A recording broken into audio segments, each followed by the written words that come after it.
তুমিও একই আমল করো, তা হচ্ছে আস্তাগফিরুল্লাহ।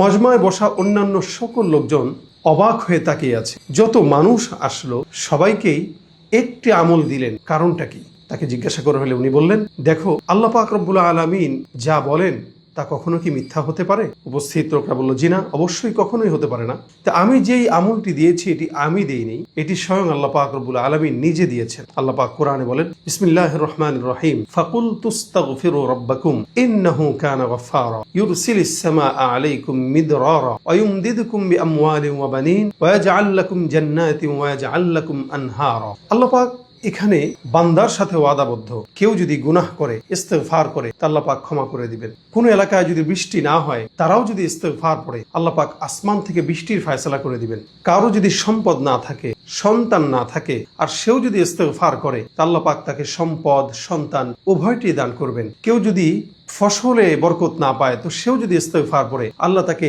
ফসলে বরকত দান করবেন। আবার কেউ যদি ইস্তেগফার করে তো আল্লাহ পাক ওই এলাকার নদী নালাগুলোতে পানি দিয়ে ভরপুর করে দিবেন।